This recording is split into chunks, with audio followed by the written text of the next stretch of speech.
Good afternoon. We are beginning a series of short messages about how to answer some questions that challenge our faith. And with this, that's my message today, we are starting at the most fundamental level, because if God doesn't exist, then none of the other questions matter much. Life itself wouldn't matter much. So it's an important question. We'll begin with a few lines of evidence that show that God does exist. But I can start with saying that no amount of evidence is going to convince everybody. Some people just don't want to believe. No matter how much evidence or logic there is to it, I can't construct a philosophically tight argument that I exist. Rather than being some brain in the laboratory and I'm being given sensations to make me think I exist. If people demand absolute proof, we can't, it's not possible. Everybody has faith in something. Atheists have faith in something that can't be proven, because there's no way to prove that God doesn't exist. But I think for practical purposes, we can demonstrate that God does exist. People have been coming up with proofs for hundreds of years, and although not everybody accepts the evidence, many people do, and it has convinced some atheists to change their minds and accept that God does exist. That doesn't necessarily make them Christians, but they do believe in some sort of God, some sort of supernatural power. In order for them to become Christians, they need to hear answers to some of the other questions that we'll be dealing with in this series. My message today is just the foundation point. Okay, what's the first line of evidence that demonstrates the existence of God? It's the existence of everything else. Stuff exists. There's something rather than nothing. The universe exists. There's only two possibilities. Either it has always existed, or that it started at some time in the past. Some people used to believe that it always existed. There's no need to explain why, it just is. But science has pretty well ruled that out, because astronomers see galaxies moving, exploding, and basically the universe is expanding from one central point. Some people suggested, it might expand for a while and then collapse and then blow up again, and some kind of endless cycle. But science has basically eliminated that possibility as well. The universe doesn't have enough mass to pull everything back together again. The scientific evidence is that it all started at one point 13.8 billion years ago, give or take a few. And what is called the Big Bang. And it will just keep expanding forever. Now, explosions of something out of nothing don't just happen by themselves. They might say, once every 13.8 billion years. Yeah. No, something must have caused the Big Bang, something that's not part of the universe. Apparently that something existed before the universe and is by definition supernatural. We can call it the creator. That by itself doesn't tell us much about this supernatural something, or whether it has any purpose or plan, or whether it's still involved in the universe, or whether it's involved in our lives today. But there was a beginning. Scientific evidence points to one who began it all. That's traditionally called the cosmological argument. The cosmos, the universe, isn't self-explanatory or self-sufficient. There must be something outside the cosmos that caused it to start existing. Now, closely related to that argument is the one from design. Not only does the universe exist, it also looks like it was designed. To a limited extent, matter can organize itself. If we scatter drops of oil on the surface of a swimming pool, for example, those drops of oil will gradually clump together and in a way kind of organize themselves. Or when salt water evaporates, we see crystals form. The salt molecules have gone from random to organized. In outer space, dust clouds can clump together and form spinning galaxies. So we can't just prove that God exists just by pointing out things that are organized. Look at that snowflake, somebody might say. Doesn't that look like it's been designed? How about the layers in sandstone, clouds in the sky, or these circular islands, the atolls in the South Pacific? Doesn't it look like somebody's designed those things? Well, it can. So we have to be careful. We just can't say that every time we don't understand how it got there, that's proof for God. This is called the God of the gaps in our knowledge. When we do this, it means that our God is constantly shrinking as people figure out how these things came about. These things are organized, but they are organized because the physical world has properties that help them organize, and I'll get back to that. Some of this organization we might call ripples in the universe. But they are minor exceptions to a general trend. In 1 trillion years or so, the sun won't shine anymore. In a quadrillion years, solar systems, galaxies won't exist anymore. Eventually, the universe will cease to function at all. There will be no usable energy. So it's what's called the heat death of the universe. And it's the end result of what scientists call the second law of thermodynamics. That's energy is gradually lost, dissipated, cooled down. Now, for example, if we were on a hike in the mountains and found a bottle of water that was cool on a hot day, we might think there was a reason for that. It didn't just happen.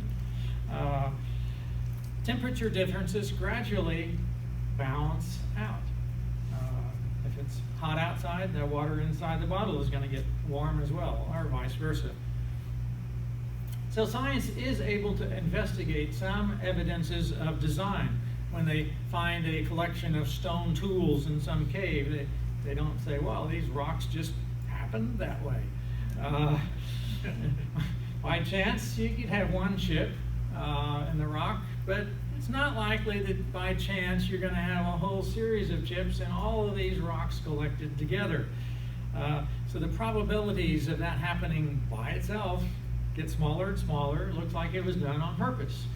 There was design to it. And that happens in physics too. We can look at the way matter is organized, like snowflakes, clumps of water vapor in the sky. But we can look at the fundamental properties of matter that help these things come about. For example, the strength of gravity. If it were slightly smaller, everything would keep flying apart. We wouldn't have any planets. If it were slightly stronger, all the planets would get sucked into the sun. If the electromagnetic force was slightly different, atoms couldn't form. And to make a long story short, there are a couple dozen properties of nature and of energy that have to be just so, or we wouldn't have any life. We wouldn't be here to think about it.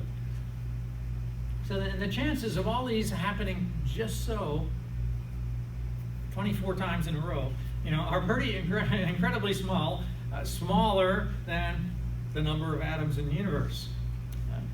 We're not talking here about a gap in our knowledge. These are recent scientific discoveries. It's because we have more evidence that we have come to see these things. There's an abundance of evidence for this kind of collection of the properties of matter that help us be here. It's sometimes called the anthropic principle. Because all these constants of physics seem to be put together in a way so that human life can exist. The Big Bang didn't happen in some random way. It happened in such a way that it was just right for us to be here.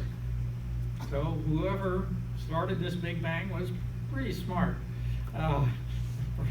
incredibly intelligent about it, and wanted us to be here. Maybe he just wanted some amusement. Maybe it was because the Creator actually cares about human life. The third approach that we might look at is the existence of good and evil. We find this idea in all human societies. Some actions are good, some actions are evil. If somebody doesn't have any concept of good or evil, we lock them up. Different societies have different opinions about what is good, but they all have some concept that some things are good and some things are wrong. Some things are genuinely evil. It's evil to torture babies just for the fun of it. It's evil to kill all Jews. Even if most of the people of your nation would like to get rid of the Jews, that doesn't make it right. Right and wrong aren't determined by public opinion, but something that exists outside of public opinion. If there's no God, survival is the only thing that measures what's good, but without God, nobody can explain why survival itself is any good. Wouldn't the planet be better off without us? Well, maybe so.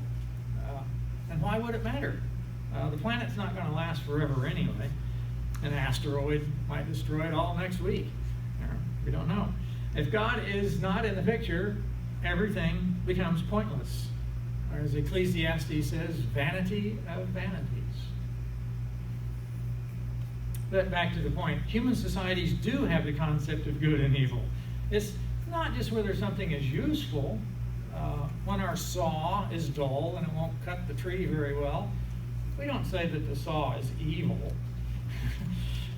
When termites eat so much of the tree that it falls over and kills somebody, we don't say that the termites are evil. Bad maybe, but not evil. The concept of evil is used for bad intentions, not just bad results. We might speak of evil spirits. We might say there's a lion that hunts down humans. We might say that the lion is evil. It has intentions. On the other hand, it might be just an instinct that's gone wrong. But we don't use the word evil unless there's some intelligence there, some intention that purposely does something that is not right. Not right, not just by our own public or not owned by our personal opinion, but by something that's bigger than we are. We don't use it for personal preferences like, I like the color green, so everybody who wears pink is evil. Good and evil, right and wrong, ought and ought not. These are not matters of personal opinion. We think that there is a standard outside of and above human opinions. But science can't provide any of that. Science can tell us what works, what doesn't. Science can tell us a good way to kill 20,000 people. But it doesn't tell us whether it's a good idea to do that. Of course, scientists are human. They do have opinions about whether we should kill 20,000 people. But they aren't getting their opinions from science. They come from somewhere else. If there's no such thing as right and wrong, then it doesn't matter. But if there is such a thing as right and wrong, where did it come from? It comes from outside of human society, from something that has authority over human society. And this points to the concept of God.